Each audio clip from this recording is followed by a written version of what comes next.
here. But Devin Booker, I mean, he wasn't the only guard to go off last night, Perk. You had a big list that you shared with us yesterday of big guards. And I understand all lists are fluid, but potentially maybe some folks made a case last night. Let's just take a look into your list. It is time for Big Perk's big list of best guards in the East right now. Bam! Put it up there. DeJounte Murray, Drew Holiday, Tyrese Halliburton, bam! Tyrese Maxey. I don't know that Austin, as this list has been ticking down, is doing too well. Let's never, ever, ever forget Dame time. You cannot forget Donovan Mitchell. Yeah, I can. The best guard in this team, that is Trae Young. It's not about what you did in the past. It's about the now. So our friend Stephen A. says all lists are fluid. They're fluid. So well, that's Stephen A. And before I said this list, I said my lists are like a revolving door. Yes, okay. It's the same thing, okay? And then I fought before the show and said, I don't feel like doing a list today. I don't want to do a list. I don't want to do a list. We're so glad you did, though. We're so glad you did. Yeah, it's all well, let's take a look, though, because night to night it can change, and there were plenty of cases made by guys maybe you left off. So we'll give you a chance. We'll see if you want to change the list today. We're going to go coast to coast with some of the action last night, see if anyone elevates for your consideration. We're going to start in Atlanta. The Hawks, they hosted the Knicks. Jalen Brunson scored 10 of his 24 points in the fourth quarter. Did he? In New York's come-from-behind win. Trae Young dropped 15, dished out 17 assists in the loss. Austin, who are you taking in the playoff series, the Hawks or the Knicks? Ooh. You know what? Right now, I honestly, I'll probably go with the Knicks. I like them in a 7-game series. I really do. I know Trace had his way in the past, but I'm going New York. I'll tell you what, this is one of the little rivalries that we don't talk about enough. Yeah. We're going to have to keep an eye on that one then. Moving on to Portland, the Cavs, they won. Donovan Mitchell, not on the list, continued his tear with 34 points. He has now scored 20 or more in all 10 games this season, tying a franchise record to start the year. Any guesses who he tied, Zach? LeBron James. And Sexton had 10. LeBron James, 7. Come on, So Perk. Are you asking me to just keep saying names? No, he tied Colin Sexton. He had 10. LeBron James had Remember 7. Sexland? That was a good time. Colin Sexton and Darius Garland. Sexland hashtag. You know what? I'm going to let you guys have a good time over there with that. From Portland to Toronto, the Bucks, they were without Giannis Antetokounmpo. They had no issues beating the Raptors, though. Yeah, no worries at all. 128-112 was your final score. Dame, he racked up 37 points, a season-high 13 assists. Perk, did he play well enough to get back on your list? Yeah, the next list, okay? Like I said, it's a revolving door. And look, Dame had been up and down, man. The Bucks had been struggling. Again, you know, my apologies, Dame. My apologies. I'm sorry. Well, see, that's why we have another list coming for you guys very, very soon.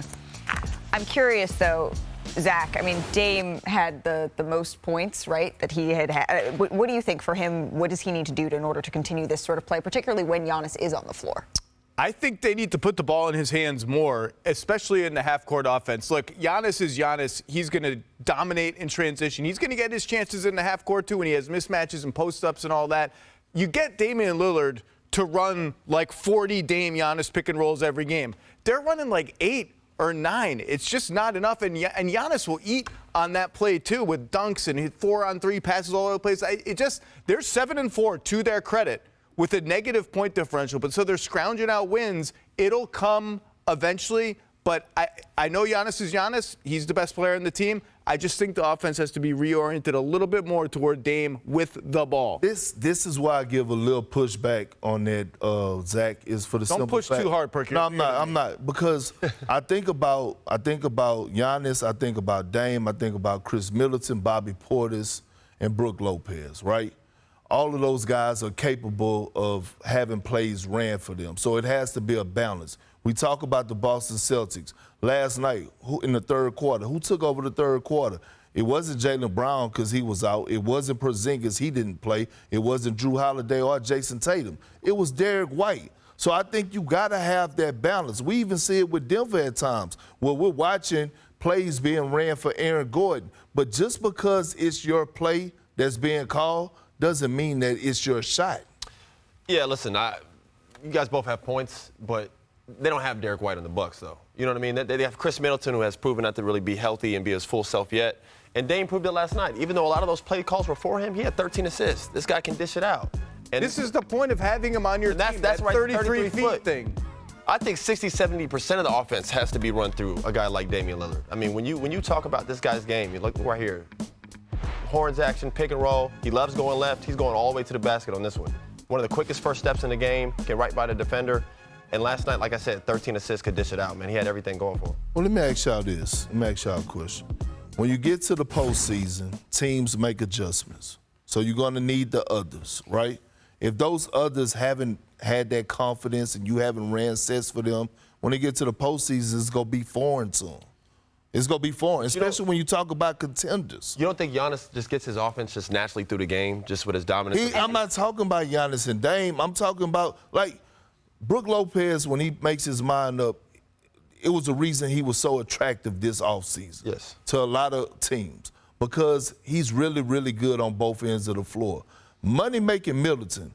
A lot of people don't realize or forget that when they won that championship, Giannis was on the sideline. Chris Middleton and Drew Holiday in that Hawks series, they the ones that took them home. Chris Middleton was having Jordan-type performances in the fourth quarter. So again, but again, if they're trying to beat the Celtics, if you're trying to beat the Nuggets, if you're trying to beat the Suns, it gotta be done collectively. I think there's a big space between Portland era Damian Lillard dominating every possession and what's going on right now with Milwaukee, where they're trying to figure out the balance. Let's just meet in the middle and keep the others involved that way. That's all. The question Adrian Griffin is asking is, how can we get both of these guys going? How can it not be your turn, my turn? Because Giannis, you said it, he can create for himself. He is an offense within himself. Dame has never had that big like Giannis to play off of. So we haven't seen that two-man game develop yet. And that's what's going to be the task that Adrian Griffin, a first-year head coach, is going to have to figure out.